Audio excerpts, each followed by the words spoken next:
എടാ വിടറാ, ലൈഫൊക്കെ ഇങ്ങനെ തന്നെ, ഒന്ന് അഡ്ജസ്റ്റ് ചെയ്ത് പോവും. എടാ എന്തോന്ന് അഡ്ജസ്റ്റ് ചെയ്യാൻ? ഞാൻ അവിടെ അനുഭവിക്കുന്ന സ്ട്രഗിള് അതൊന്നും നിനക്കൊന്നും പറഞ്ഞാൽ മനസ്സിലാവില്ല. എനിക്ക് മടുത്തടാ. എല്ലാവരും കൂടെ നിർബന്ധിച്ചിട്ടാണ് ഞാൻ ഈ കല്യാണത്തിന് സമ്മതിച്ചത്. നീ അവളെ വിളിച്ചൊരു കൗൺസിലിംഗ് പോകും.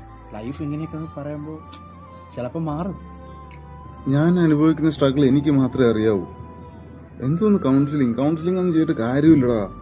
കാരണം നിങ്ങൾക്കൊന്നും പറഞ്ഞാൽ മനസ്സിലാവും. എന്റെ ലൈഫൊക്കെ എന്ത് ഹാപ്പി ആയിട്ടാ പോണത്. എടാ എല്ലാവർക്കും ഒരുപോലെ ആവുന്നൊന്നുമില്ലല്ലോ. അത് അഡ്ജസ്റ്റ് ചെയ്ത് പോ, ഹാപ്പിയൊക്കെ ആവും. എടാ ഞാൻ അങ്ങോട്ട് പോട്ടാ, കുറച്ച് സമയം അവൾ കാണാതിരുന്നല്ലേ അവൾക്ക് വിഷമമാവും. നീ എന്തായാലും എല്ലാം ശരിയാവും. ഓക്കെ.